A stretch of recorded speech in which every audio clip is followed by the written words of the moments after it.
Bien-aimés, que Dieu vous bénisse. C'est vraiment avec plaisir que je vais partager avec vous une petite exhortation. Gloire à Dieu. Il y a quelque chose qui se passe quand Pierre et Jean avaient imposé les mains aux gens, à des personnes, pour que ces personnes reçoivent le Saint-Esprit. Vous savez qu'en ce moment, les faux hommes de Dieu, pour opérer des miracles, puisque ce sont des faux, Dieu ne les a jamais envoyés, mais il faut bien qu'ils fassent des miracles.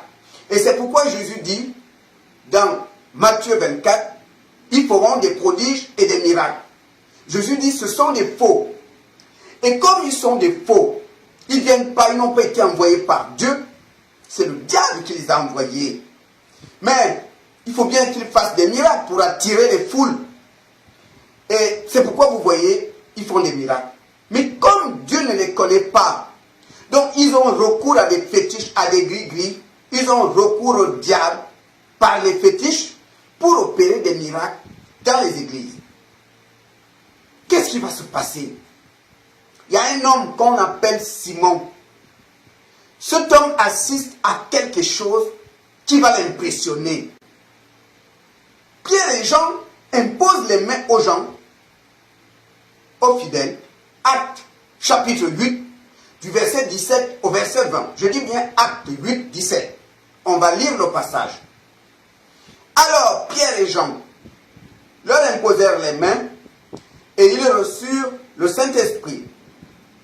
Lorsque Simon vit que le Saint-Esprit était donné par l'imposition des mains des apôtres, il leur offrit de l'argent en disant, accordez-moi aussi ce pouvoir, afin que moi aussi j'impose les mains aux gens et qu'ils reçoivent le Saint-Esprit. Simon, qui est un païen, il voit les apôtres imposer les mains à des fidèles et ces personnes reçoivent le Saint-Esprit. Il dit, ok les gars, moi je suis prêt à vous offrir, à vous donner une somme d'argent pour avoir le pouvoir, votre pouvoir là. Vous imposez les mains aux gens, ils reçoivent le Saint-Esprit. Moi je suis prêt à payer. Dites-moi les gars, vous me demandez combien? Votre pouvoir là m'intéresse. Je suis prêt à vous donner une somme d'argent pour avoir ce pouvoir. Comme ça j'irai partout, moi aussi j'impose les mains aux gens. Et les gens vont recevoir le Saint-Esprit. Ça ne date pas d'aujourd'hui. Des hommes qui veulent faire des miracles. Simon voulait faire des miracles, il voulait opérer des miracles. Mais il a vu Pierre et Jean imposer les mains, il a regardé, il a dit, oh, ces gens-là ont un pouvoir. Bon, moi il est venu les voir, les gars, je vous en prie, moi aussi j'aimerais avoir ce don. Vous me demandez combien? Parce que j'aimerais avoir ce don, comme ça moi aussi j'impose les mains, les gens vont aussi recevoir le Saint-Esprit. Je vous pose une question, frère, sœur. Simon, pour avoir le pouvoir d'imposer les mains, il est prêt à donner une somme d'argent. Croyez-vous que si les disciples avaient pris de l'argent, je parle à la manière des hommes, et que Simon se retrouve avec le pouvoir qu'il a acheté, Simon a acheté le pouvoir. Croyez-vous que Simon qui a perdu de l'argent pour avoir un pouvoir, va aller de quartier en quartier, donner le Saint-Esprit gratuitement aux gens, alors que lui il a payé, il a dépensé son argent pour avoir le pouvoir. Il ne peut pas vous donner le Saint-Esprit gratuitement, il faut bien qu'il récupère son argent, parce que lui aussi, pour l'avoir, l'a acheté. Je veux dire quoi par là? Je comprenais pourquoi les faux hommes de Dieu demandent de l'argent. Pourquoi si tu vas le voir, il demande une offrande? Pourquoi pour une délivrance, pose l'argent sur la table? Pourquoi une prière de guérison, pose d'abord l'argent? Parce qu'il a été acheté le pouvoir qu'il a. Mais dans le cas de Pierre et Jean, ils ont dit à Simon, toi tu crois que l'onction de Dieu, la puissance de Dieu s'achète. Ils ont refusé. La puissance de Dieu, on ne la vend pas. Ce n'est pas par l'argent.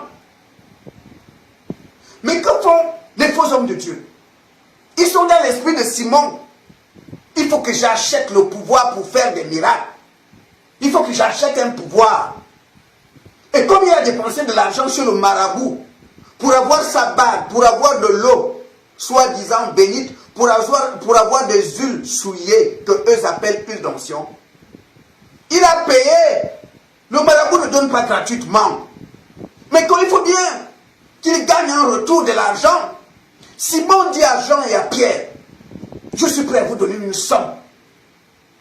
Dites-moi le prix pour avoir le pouvoir que vous avez. Je suis prêt à vous donner de l'argent. Mais croyez-vous que s'il achète le pouvoir, lui va aller au quartier donner ça gratuitement? C'est la raison pour laquelle les faux hommes de Dieu demandent de l'argent.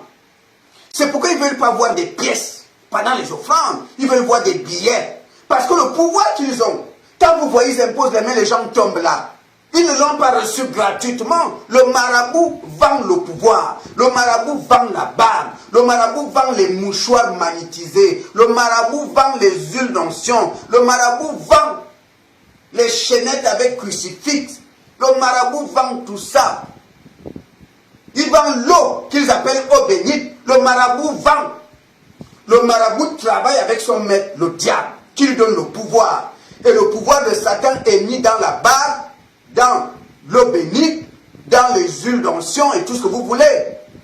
Et c'est cette puissance qui se manifeste lorsque l'homme de Dieu impose la main. Bon, homme du diable, on ne peut pas les appeler hommes de Dieu. Ça n'existe pas que d'aujourd'hui. Simon a vu des disciples, Jean et Pierre, imposer les mains. Il a vu la puissance de Dieu à l'œuvre. Et Simon a dit, acte 8, hein, vous pouvez aller vérifier, acte chapitre 8, du verset 17 au verset 20. Simon a dit, ce pouvoir-là, ça m'intéresse. Moi, je veux m'approcher de ces gens-là. Je suis prêt à leur donner une somme d'argent pour avoir moi aussi le pouvoir. Mais Jean et Pierre lui ont dit, les choses de Dieu, ça ne s'achète pas. L'onction de Dieu, le pouvoir de Dieu, ce n'est pas par de l'argent. Ils ont refusé. Ce n'est pas par de l'argent. Et Pierre lui a dit que ton argent périsse avec toi. Parce que tu as cru que le don de Dieu s'obtient par de l'argent. Que tu périsses avec ton argent. On n'en a pas besoin. Simon croyait que la puissance de Dieu, on l'obtient par le pognon. Parce que Simon s'est dit, je vais acheter ça. Je vais me faire de l'argent. Parce que Simon ne peut pas dépenser une somme d'argent pour avoir un pouvoir que lui va donner gratuitement. Lui, il a dépensé de l'argent et il va venir vous trouver au quartier, vous donner ça gratuitement. Qu'est-ce que vous croyez? Messieurs et dames, vous qui critiquez, oh l'homme de Dieu a demandé une offrande, l'homme de Dieu. Mais il a dépensé de l'argent pour avoir le pouvoir. Le marabout ne lui a pas donné le pouvoir gratuitement. C'est pourquoi lui, il vend le pouvoir. Il vend la délivrance. Il vend la guérison. Parce que lui aussi a acheté. Simon voulait acheter chez les disciples pour... Il devait dépenser de l'argent. Et pourquoi lui va donner cadeau alors qu'il a acheté? Il allait vendre aussi pour récupérer son argent. Les faux hommes de Dieu vont auprès des marabouts pour opérer des miracles. Le marabout vend ses pouvoirs. L'homme de ce toi-là a dépensé de l'argent. Et pourquoi il doit vous donner des guérisons, le reste des délivrances cadeaux? Alors que lui, il a dépensé de l'argent pour avoir le pouvoir. Comprenez-le. Et Pierre lui dit que tu périsses. Tu n'as qu'à mourir avec ton argent parce que tu crois que le don de Dieu s'achète. La puissance de Dieu ne l'achète pas. Que tu périsses avec ton argent. Simon a vu que je peux me faire de l'argent avec ce pouvoir-là. Je suis prêt à acheter. Et c'est ce qui se passe aujourd'hui. Des fausses personnes, des chômeurs,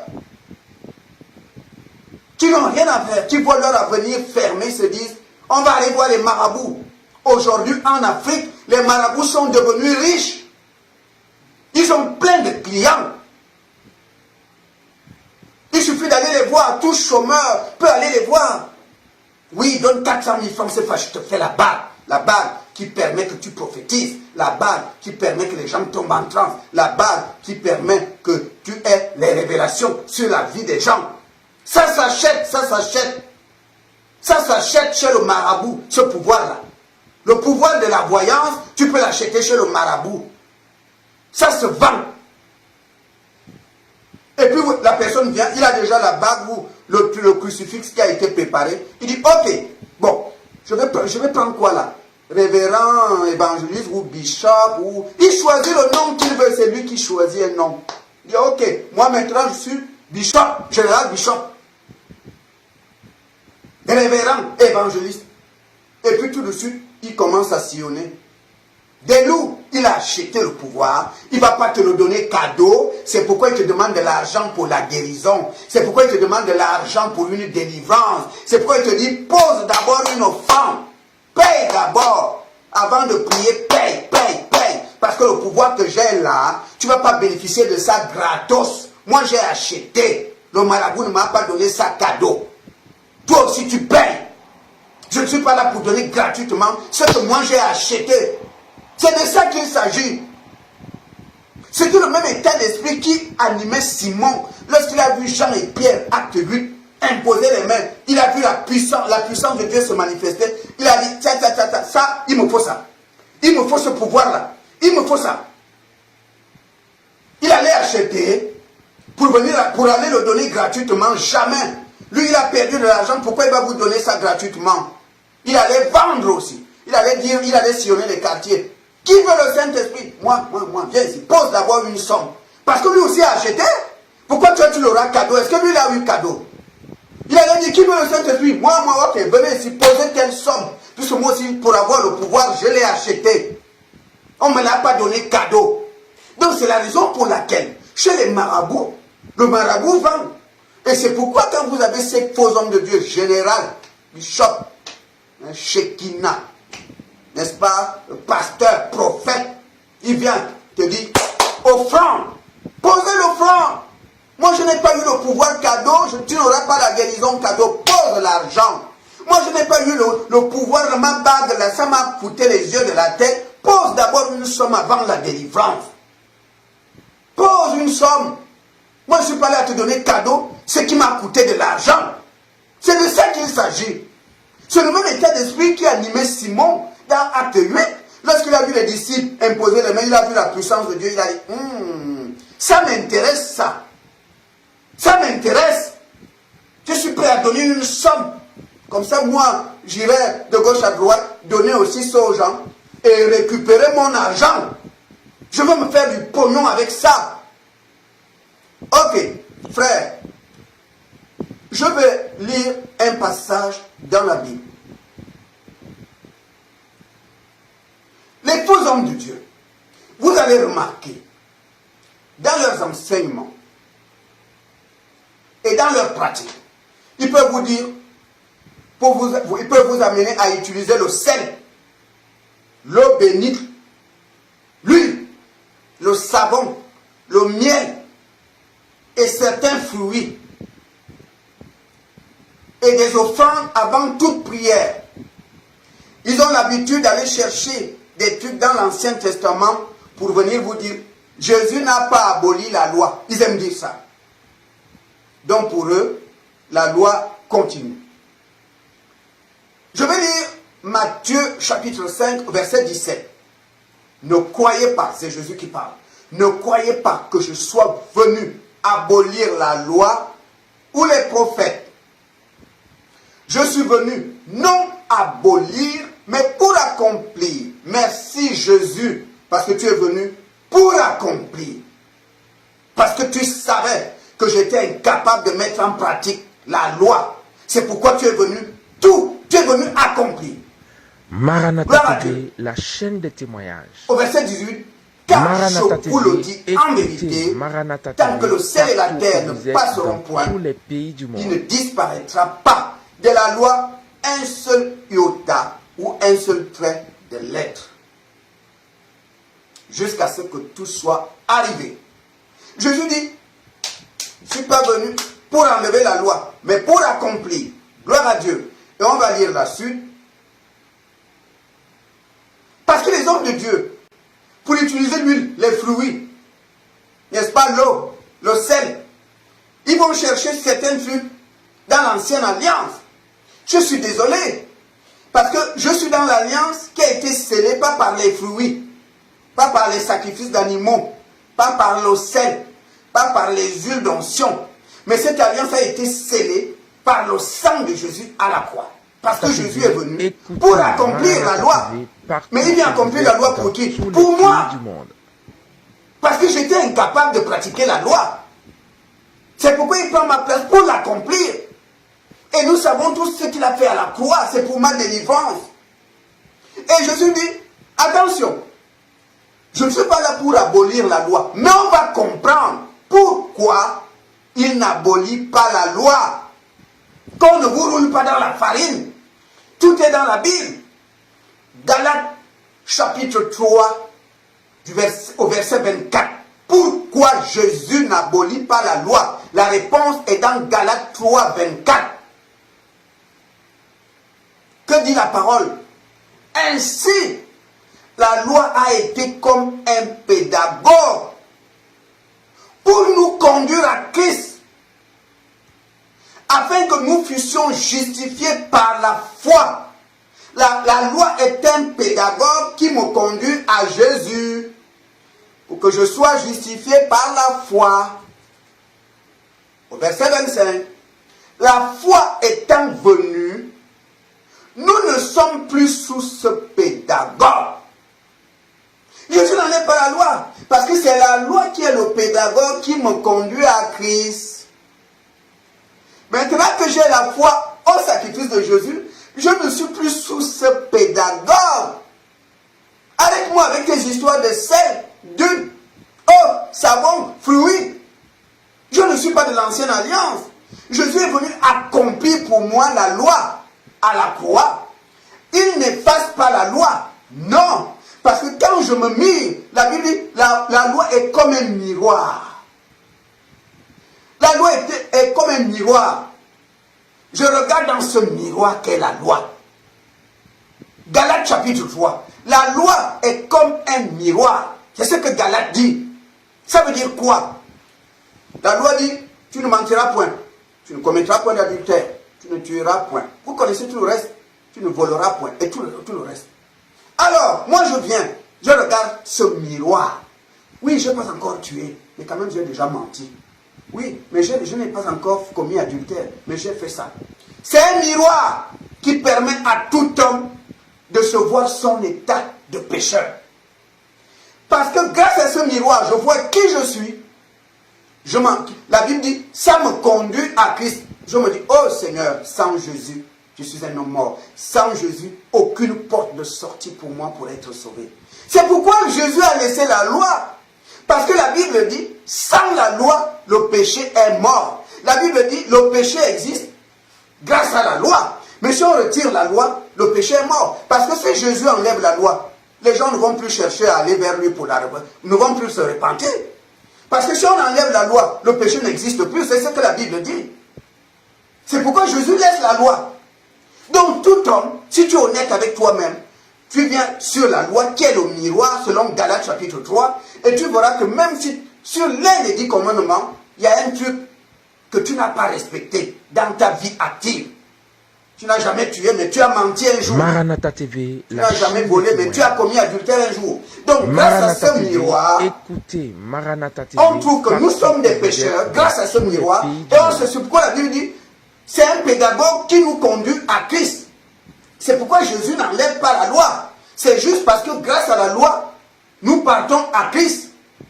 C'est-à-dire au salut par grâce. Et la Bible dit, la foi étant venue, nous ne sommes plus sous ce pédagogue. Nous sommes sous la grâce. Je ne suis plus sur ce pédagogue. C'est ce que la Bible dit. Alors ne viens pas me dire, pose d'abord une offrande pour une délivrance. Pose d'abord une offrande pour une guérison. Tu es un escroc, tu es un escroc. Je ne suis plus sous ce pédagogue. C'est ce que la Bible me dit. Pourquoi tu me demandes de l'argent pour une délivrance? Pourquoi il faut de l'argent pour une guérison? Pourquoi? Tu es un commerçant. Jésus a trouvé des commerçants dans l'église, des gens qui n'étaient pas là pour adorer Dieu, des gens qui n'étaient pas là pour le salut des âmes.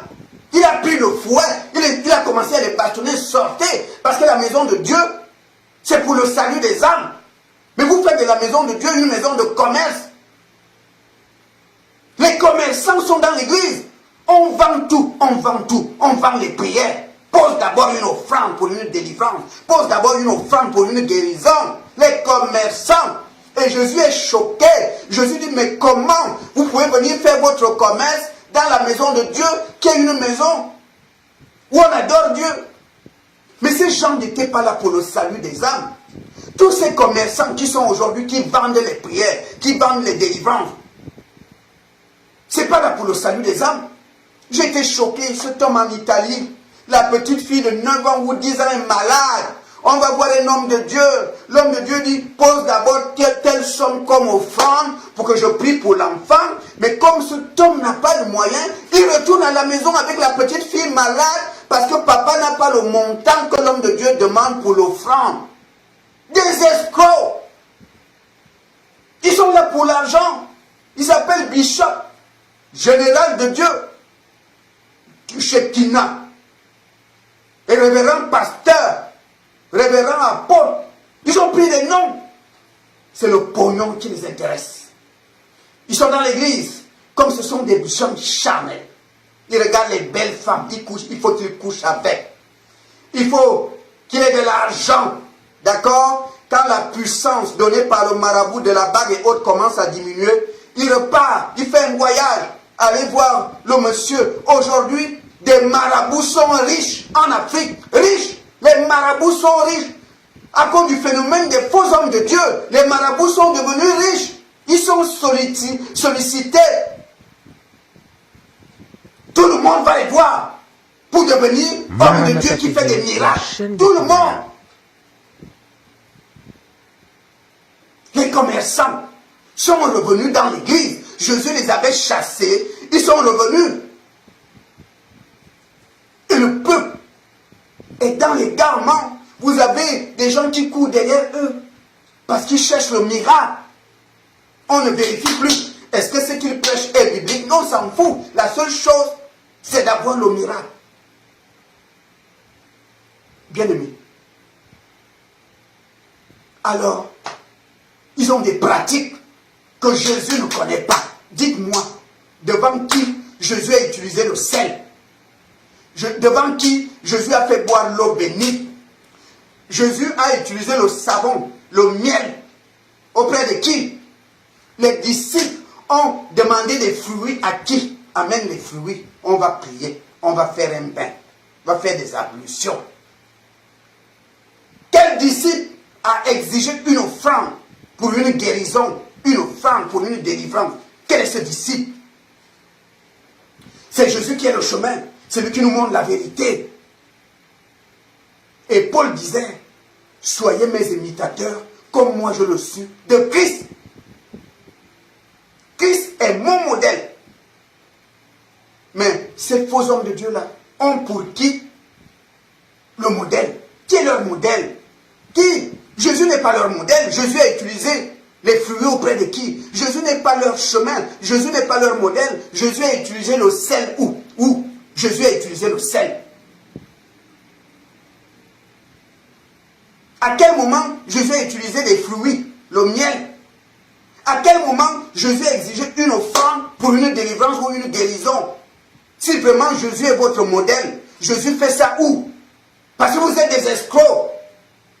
Vous êtes partis chercher les puissances exactement comme Simon a vu Pierre et Jean imposer les mains. Il a été attiré par la puissance de Dieu et il est venu les voir pour acheter la puissance. Acheter.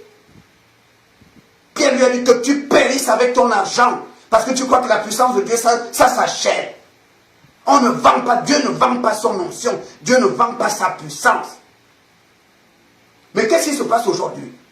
Comme Pierre et Jean ont refusé à Simon la puissance de Dieu, Simon s'est tourné vers les marabouts. Simon d'aujourd'hui s'est tourné vers les marabouts. Et le marabout lui a dit, moi j'ai le pouvoir. Grâce à mon pouvoir, tu peux prophétiser. Grâce à mon pouvoir, tu peux connaître ce qui est dans la vie des gens, la voyance. Moi j'ai le pouvoir de la voyance. Je peux te le donner. Oui. Comme je vous l'ai déjà dit, dans Actes des Apôtres, il y a une femme qui prophétisait quand il voyait Paul passer. Ces hommes sont des serviteurs de Dieu. Ils vous annoncent la voie du salut. Mais c'était vrai ce qu'elle disait. La Bible dit elle était possédée d'un démon de Python. En fait, c'est le démon de Python qui révélait à cette femme qui était Paul et les personnes qui étaient avec lui. C'est pourquoi le faux homme de Dieu, le bishop là, le révérend là, quand il te dit, voilà ce qui s'est passé dans ta famille, c'est grâce au démon de voyance. C'est par la voyance, là il est dans la voyance là. C'est ce démon qui lui parle de ta vie. C'est ce démon qui lui parle de ta famille. C'est pourquoi il peut te parler des choses de ta famille. Mais ce n'est pas le Saint-Esprit. La femme qui disait, Paul est serviteur de Dieu, il vous annonce la femme du salut. La Bible dit qu'elle était possédée d'un démon. Est-ce qu'elle avait le Saint-Esprit? Donc c'est pour te dire que toi là, le démon connaît ta vie, le diable connaît ta vie. Et un homme de Dieu qui a le démon de voyance en lui, il peut te parler de ce que tu as fait hier. Il peut même te dire ce qui s'est passé entre toi et ton mari la nuit. Nous sommes dans les temps de la fin, enfants de Dieu. Nous sommes dans les temps de la fin. La Bible dit, Jésus n'est pas venu abolir la loi. Oui, mais dans Galates chapitre 3, la Bible nous dit que la loi est un miroir. C'est pourquoi Jésus ne l'a pas aboli. C'est grâce à ce miroir. Quand tu viens regarder dans le miroir, c'est pour voir l'état de ton corps. Est-ce que j'ai la crème à la figure? Est-ce que mes cheveux sont bien peignés? C'est pourquoi tu viens sur le miroir. Est-ce que je suis bien habillé? La Bible dit, la loi, c'est un miroir. Galates 3. Donc quand l'homme païen vient regarder dans ce miroir, il verra qu'il est pécheur. Il verra qu'il commet les adultères. Il verra qu'il ment. Il marche dans la fornication, dans le mensonge. Si tu es honnête, quand tu vas regarder dans le miroir de la loi, tu verras qu'il y a un commandement de la loi que tu n'as pas respecté. Alors, comme le miroir te le montre, tu te tournes alors vers Christ. Par la foi. Et la foi étant venue, tu n'es plus sous ce pédagogue qu'on appelle la loi. Tu n'es plus sous la loi. Une fois que tu es dans la foi, tu n'es plus sous ce pédagogue. C'est Galates chapitre 3 qui le dit. Une fois que tu as la foi, tu regardes, Jésus n'enlève pas la loi. Grâce à la loi, tu verras ta nature de pécheresse. Ensuite, tu te tournes vers Christ par la foi. Une fois que tu es dans la foi en Jésus, la Bible dit, tu n'es plus sous ce pédagogue. Galates chapitre 3, au verset 24 et 25. Pourquoi on te parle encore de la loi? Pourquoi on te parle encore des choses de l'Ancien Testament? La Bible dit que tu n'es plus sous ce pédagogue. Pourquoi on te fait boire l'huile? Pourquoi on te dit d'amener le sel? Pourquoi on te dit d'avoir une offrande pour une prière? Pourquoi on te dit d'amener des fruits? Le miel? Pourquoi on te demande ces choses? Tu n'es plus sous ce pédagogue. C'est ce que la Bible dit. Enfant de Dieu, je vais terminer par ça. Toi qui ne veux pas lire la Bible, je te pose une question. Comment tu vas résister aux faux enseignements? Comment tu sauras que là, le faux homme de Dieu te roule dans la farine? Les chrétiens de Bérée sont un modèle pour nous. Quand ils ont entendu que Paul vient dans la ville de Bérée pour prêcher la parole, ils sont venus, chacun avec sa Bible. Et pourtant, Paul est serviteur de Dieu. Ils n'ont pas dit ce que Paul dit, c'est un homme de Dieu, il a la peine. On va juste encaisser, gober tout ce qu'il dit. Non, la Bible dit, Paul parlait devant, ils ouvraient leur Bible et ils vérifiaient. Est-ce que ce qu'il dit est dans la Bible? Parce que c'est ce qui manque aujourd'hui. Toi qui bois l'huile là, on te fait boire le miel. On te dit amène d'abord les fruits. Mais si tu lisais ta Bible, si tu comprenais ta Bible, on ne pourra pas te rouler, te faire des choses qui ne sont pas bibliques. La loi, c'était pour que tu te regardes toi-même ton état de pécheresse là-dedans, pour se tourner à Jésus par la foi. Une fois que tu es dans la foi au sacrifice, à la croix, tu n'es plus sous ce pédagogue. Ça veut dire que tu n'es plus sous la loi. Le pédagogue, il te permet juste de voir ton état, que tu es pécheur, pour que tu te tournes vers le Messie Christ qui paie à la croix pour tes péchés. Maintenant que tu es dans la foi, la Bible dit, tu n'es plus sous ce pédagogue. Pourquoi on te demande encore le sel? Amène le miel, l'huile, bois ça, bois l'eau. Tu n'es plus sous ce pédagogue. Pourquoi on te demande une somme d'argent? pour avoir droit à la délivrance, une somme d'argent pour être guéri. C'est parce qu'ils sont comme Simon. Simon a vu la puissance de Dieu dans les mains de Pierre et Jean. Simon a dit, il faut que ces hommes-là me donnent leur pouvoir. Je suis prêt à leur donner de l'argent. Mais il allait faire quoi avec ce pouvoir? Il allait partir de gauche à droite et dire, ok, moi j'ai le pouvoir de vous donner le Saint-Esprit. Posez d'abord telle somme. Mais c'est normal, parce que lui aussi a acheté. Il a acheté. Pourquoi il doit vous donner cadeau? C'est pourquoi les faux hommes de Dieu demandent l'argent. La barque qu'il a là, le marabout n'a pas donné ça cadeau. C'est pas cadeau. Pourquoi lui, il doit vous faire des choses cadeaux? C'est pourquoi il demande de l'argent. Il faut le comprendre. Un vrai homme de Dieu ne demande pas l'argent. Un vrai oint de l'Éternel ne demande pas l'argent pour une délivrance, ne demande pas l'argent pour une guérison. Un vrai homme de Dieu. Quel disciple de Jésus a demandé une offrande avant une prière? C'est écrit où? C'est écrit où? C'est où dans la Bible? C'est où? Jésus a dit à qui? Amène d'abord des fruits. Amène le sel. Amène l'eau bénite. Jésus a fait ça où? C'est Jésus le chemin. C'est Jésus qui nous montre comment on traite avec Dieu. Et l'apôtre Paul dit, moi je suis imitateur de Jésus. J'imite Jésus. Mais ces faux hommes de Dieu imitent qui? Puisque c'est Jésus le maître. Comment ils peuvent faire des choses qu'ils n'ont pas vu Jésus faire? C'est la question. L'apôtre Paul dit, moi je prends Jésus comme modèle. Suivez-moi. Mais ces faux hommes de Dieu qui font des choses que Jésus n'a pas fait. Qui est leur modèle? Le prophète Esaïe, le prophète Jérémie, le prophète Ézéchiel, c'est leur modèle. Parce que Ézéchiel a demandé le sel à je ne sais pas qui, toi aussi amène le sel. Parce que Esaïe a demandé, je ne sais pas, les offrandes, toi aussi amène l'offrande.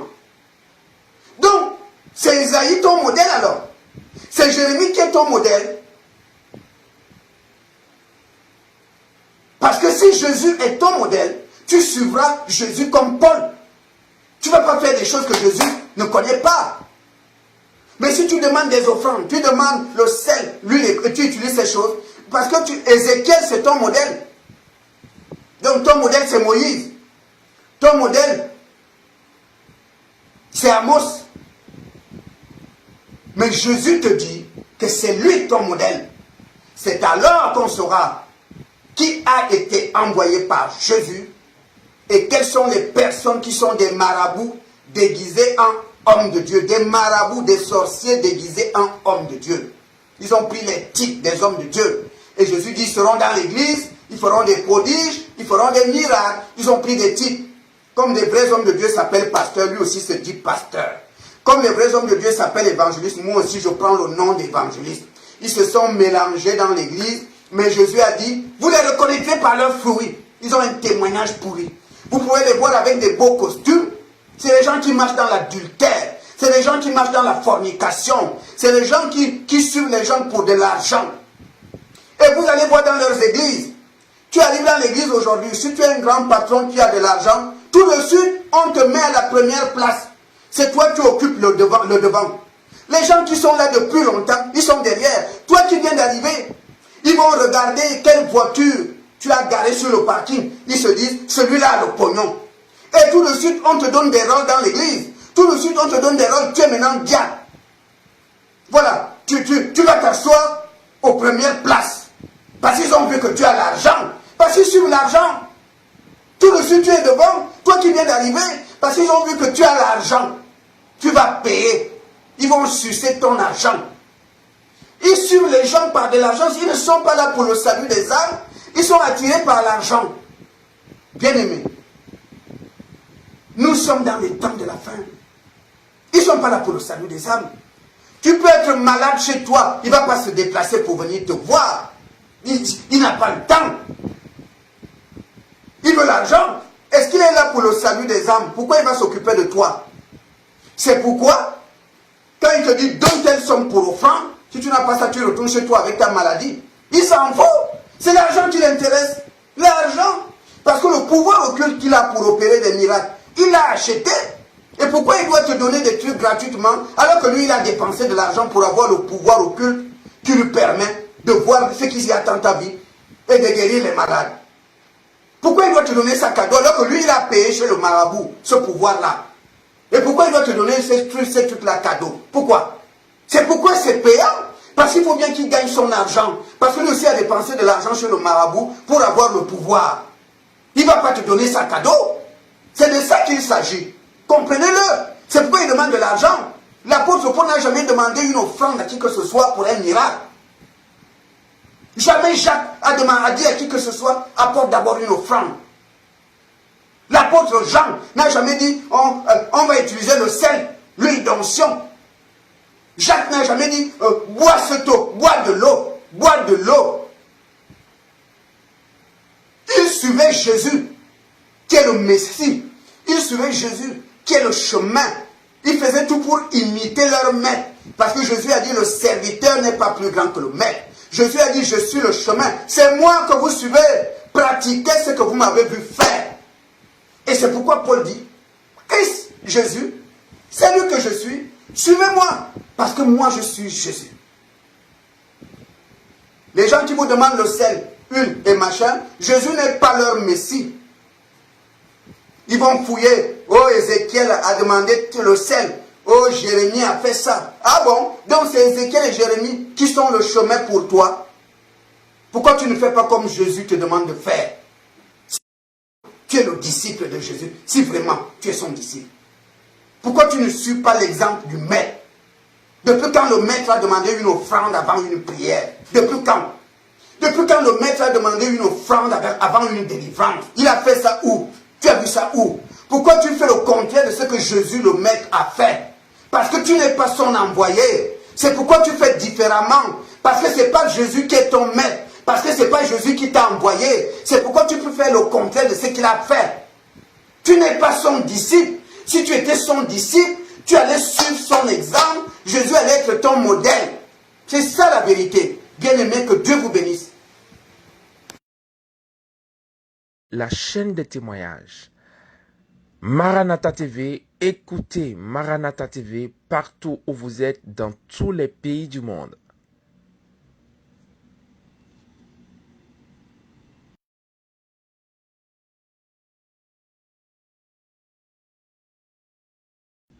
Maranatha TV, la chaîne des témoignages. Maranatha TV, écoutez Maranatha TV partout où vous êtes dans tous les pays du monde.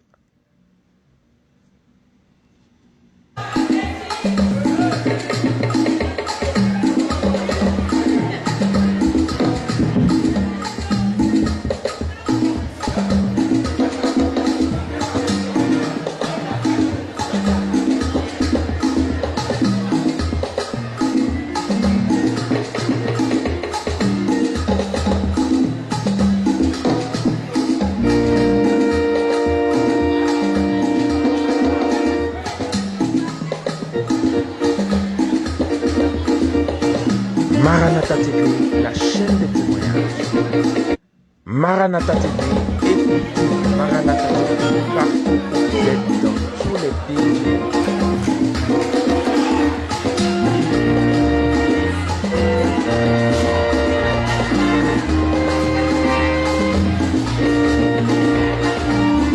Maranatha TV, la chaîne des témoignages. Maranatha TV, écoutez Maranatha TV partout où vous êtes dans tous les pays du monde.